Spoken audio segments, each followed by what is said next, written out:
Hello guys, welcome to our new video. তো আজকে আমি তোমাদের সঙ্গে নবান্ন উৎসবের একটা ব্লগ শেয়ার করতে চলেছি। তো আমাদের গ্রামে তো নবান্ন উৎসব হয় প্রতি বছর, আর এবছর আমরা বোলপুরে আছি, তাই বোলপুর থেকে যাব ওখানে। আর কি কি করলাম, কি রিচুয়ালস আর সব তোমরা এই ভিডিওটাতে দেখতে হবে। তো গাইজ, এই বছর আমরা প্রায় 2 বছর পর নবান্ন খেতে চলেছি, কারণ আগের 2 বছর খাওয়া হয়নি, সেটা তোমরা লাস্টে দেখতে পারবে, তাই ভিডিওটা লাস্ট অবধি দেখো। তো চলো আর বেশি বক বক না করে ভিডিওটা স্টার্ট করা যাক। কিন্তু ভিডিওটা স্টার্ট করার আগে ভিডিওটাকে অবশ্যই একটা লাইক করে দিও, আর চ্যানেল নতুন হলে চ্যানেলটাকে সাবস্ক্রাইব করতে একদম ভুলো না। তো চলো আর বেশি বক বক না করে ভিডিও স্টার্ট করা যাক। নবান্ন উৎসবের দিন প্রথমেই সকালবেলায় উঠে চান টান করে নতুন জামা কাপড় পরে আমাদের গ্রামের যতগুলো ঠাকুর আছে সব জায়গায় পুজো দেওয়া হয়। তারপর সেই জায়গাগুলোর পুজো হয়ে যাওয়ার পর সেখানকার প্রসাদ প্লাস বাড়িতে তুলসী মন্দিরে একটা নবান্ন উৎসবের জন্য পুজো করা হয়। তো সব পুজো কমপ্লিট হয়ে যাওয়ার পরই খাওয়া হয়, বাড়ির কোনো ব্যক্তি তার আগে খেতে পারবে না। আগের প্রতিটি বছর কিন্তু আমি পুজো দিয়েছিলাম 2 বছর আগে অবধি, কিন্তু এবছর ভাই পুজো দিয়েছে, ভাই বড় হয়ে গেছে বলে। আর আমার তো নবান্ন খাওয়া কমপ্লিট হয়ে গেছে। তোমাদের কার কার নবান্ন খেতে ভালো লাগে অবশ্যই আমাকে কমেন্ট করে জানিও। আমার কিন্তু দারুণ লাগে নবান্ন খেতে। আর নবান্ন খাওয়ার পর আমি এখানে চলে এসেছি মাছ ভাজা খেতে, কারণ নবান্নে প্রথম দিন মাছ হয় আর বাকি সব রান্না কিন্তু নিরামিষ হয়। আর মাছটা কিন্তু সমস্ত রান্নার পরেই হয়। আর নবান্নে কী কী রান্না হয় সেটা তোমরা দেখে নাও পরপর।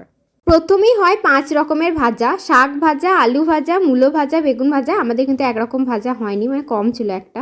তারপরে হয়েছিল ডাল, আর তারপর হয়েছিল বাঁধাকপির তরকারি, আর হয়েছিল ফুলকপির তরকারি, আর হয়েছিল নিরামিষ টক। প্রত্যেকটা খাবারে কিন্তু এখনো অবধি নিরামিষ। এরপরে মাছে আসি। তো প্রথমেই হয়েছিল পুঁটি মাছ ভাজা পেঁয়াজ দিয়ে, আর তারপরে হয়েছিল মাছের ঝাল, আর তারপরে হয়েছিল মাছের টক। তো গাইজ, আজকে লাঞ্চ কী খাচ্ছি সেটা তোমরা দেখেই নিলে। তো চলো এবার লাঞ্চটা কমপ্লিট করা যাক, তারপরে রাতে কী কী করবো সেটা তোমরা দেখতেই পাবে। তো চলো এবার বলি নবান্নের দিন সন্ধেবেলায় কি হয়।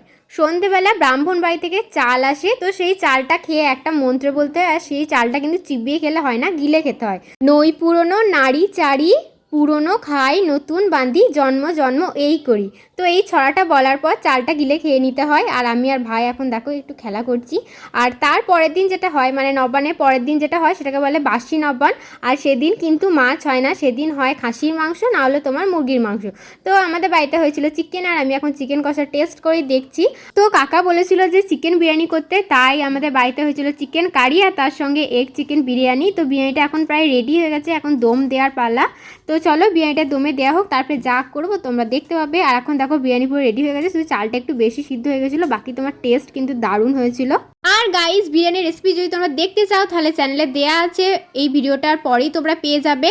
তো বিরিয়ানির রেসিপিটা দেখে নিও, খুব ইজিভাবে বাড়িতে তোমরা বিরিয়ানি বানিয়ে নিতে পারবে। আর খেতেও কিন্তু অসাধারণ হবে, বাজারের থেকে অনেক ভালো আর হেলদি।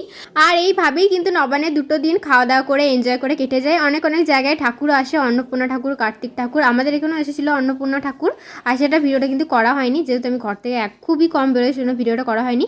তো চলো এবার তোমাদের বলি যে আমাদের 2 বছর ধরে নবান্ন কেন করা হয়নি। তো 2021-এ আমার একটা দাদু মারা যায়, তো সেই বছর নবান্নের দিনেই মারা যাওয়ার কারণে আমাদের আর নবান্ন করা হয়নি। আর পরের বছর আমার এক ঠাকুমা মারা যায়, তো সেই কারণে আমাদের সেই বছর নবান্ন করা হয়নি। এবছর আমরা নবান্ন করতে পেলাম। তো গাইস, তোমরা কারা কারা এবছর নবান্ন খেললে আমাকে কমেন্ট করে জানিও। আর ভিডিওটা ভালো লাগলে অবশ্যই লাইক কমেন্ট আর চ্যানেলটাকে সাবস্ক্রাইব করতে একদম ভুলো না। আবার দেখা হবে এরকম একটা ভালো ভিডিওর সঙ্গে।